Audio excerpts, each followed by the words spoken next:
Kepemimpinan yang efektif sangat diperlukan karena untuk memfasilitasi perubahan di dalam sebuah organisasi. Pemimpin menjadi penentu sebuah kesuksesan karena mereka menemukan arah dan visi sebelum dilaksanakan oleh seluruh anggota. Secara strategis, fungsi kepemimpinan meliputi upaya mempengaruhi budaya organisasi, mengembangkan visi, menjalankan perubahan, serta memotivasi karyawan agar terus belajar serta berinovasi. Pemimpin memiliki beberapa peran kunci, diantaranya menciptakan lingkungan kerja yang efektif melalui empati dan komunikasi, serta menjalankan fungsi manajerial untuk memenuhi kepentingan bawahan. Selain itu, pemimpin harus mampu memimpin dengan contoh, mempengaruhi orang lain, membuat kerjasama tim, dan melibatkan bawahan dalam setiap pengambilan keputusan. Untuk menjalankan peran tersebut, pemimpin bertindak sebagai sponsor utama perubahan.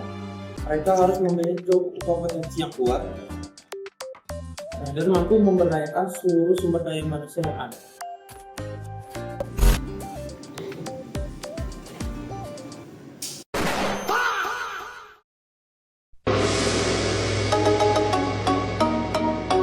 Ada 4 kualitas kepemimpinan. Menurut Gill di tahun 2002, ada 4 jenis utamanya. Pertama itu dimensi intelektual. Dimensi intelektual itu memiliki kecerdasan luar biasa dalam merencanakan dan juga mengimplementasikan perubahan.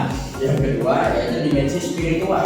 Nah, di sini dapat diartikan sebagai seorang yang mampu memberikan penjelasan mengenai pentingnya sebuah perubahan yang dilakukan.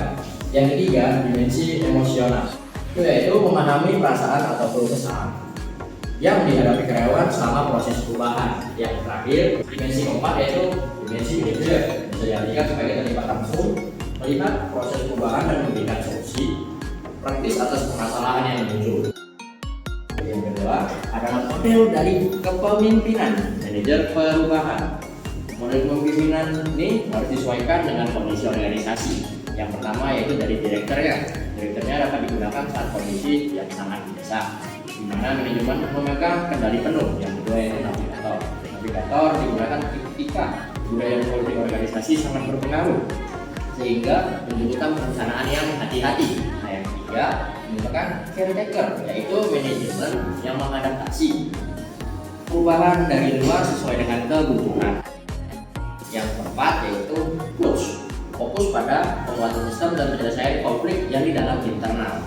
Yang kelima yaitu butuh interpreter, digunakan saat terjadi konflik kepentingan antara stakeholder yang membutuhkan penyampaian pesan yang baik. Dan yang terakhir yaitu butuh ilmu tukar, yaitu untuk membangun ketangguhan dan pembelajaran berkelanjutan dalam menghadapi kompetensi yang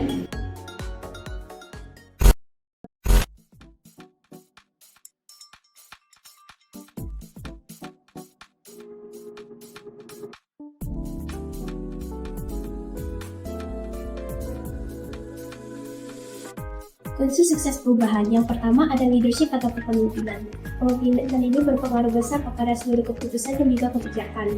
Lalu ada corporate values atau nilai perusahaan, di mana jika strategi perubahan yang digunakan itu konsepnya sama dengan nilai perusahaan, maka akan lebih mudah pelaksananya.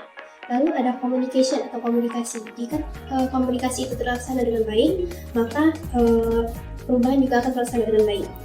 Lalu ada team building atau kerjasama tim, di mana kerjasama tim ini sangat diperlukan sinergi antara individu dari organisasi tersebut. Lalu ada education and training atau pendidikan dan juga pelatihan, di mana dengan adanya pelatihan dan pendidikan ini, maka perubahan yang dilaksanakan akan lebih tepat sasaran.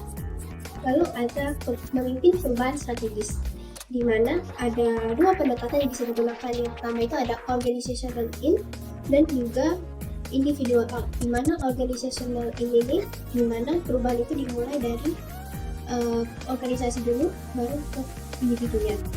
Lalu ada individual out, di mana perubahan dilakukan melalui individu dulu baru organisasi. Lalu ada juga tantangannya. Tantangannya itu biasanya dimulai dari manusia yang kurang percaya dengan perubahan atau sesuatu hal yang baru. Ada juga taktik menentukan perubahan. Yang pertama, anticipatory change atau antisipasi terhadap kebutuhan perubahan. Reaktif change, yaitu reaksi pada tanda yang jelas dan memberikan tanda bahwa perubahan ini perlu dilakukan. Lalu yang terakhir, yang ketiga, ada crisis change. Jika tanda-tanda untuk perubahan tadi sudah demikian besar dan intensif, maka perubahan tersebut perlu dilakukan.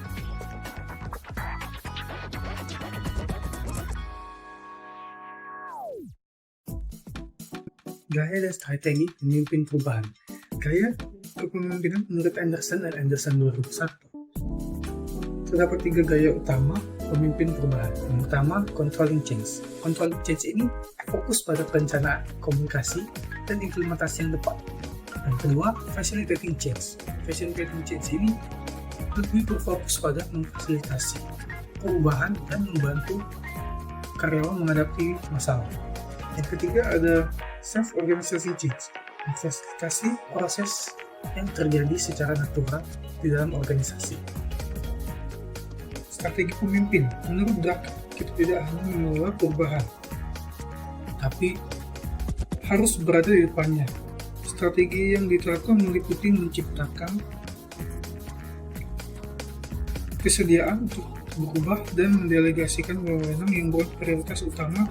Selain itu, penting untuk menjaga kepercayaan sebagai komitmen bersama serta meningkatkan kepuasan pekerja melalui pemberian apresiasi seperti bonus atau saham.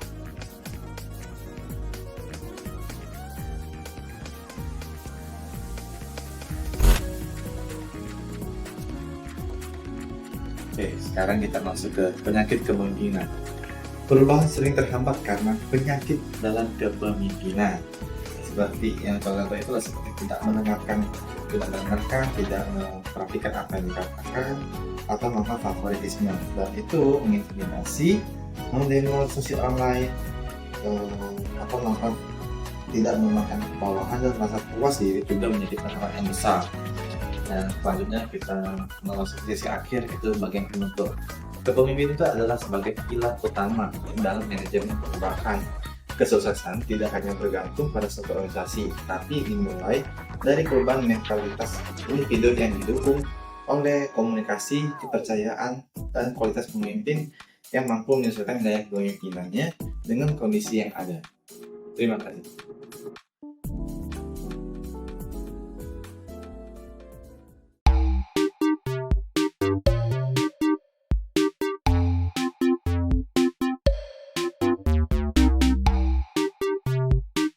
Perubahan sering terhambat karena penyakit dalam kepemimpinan. Seperti yang contoh itulah seperti tidak mendengarkan, tidak memperhatikan apa yang dikatakan, atau melakukan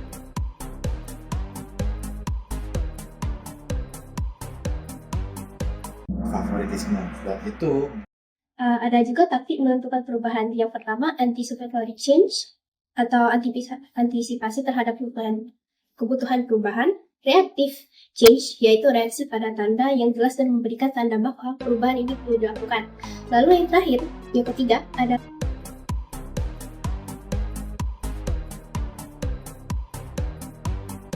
crisis change. Jika tanda-tanda untuk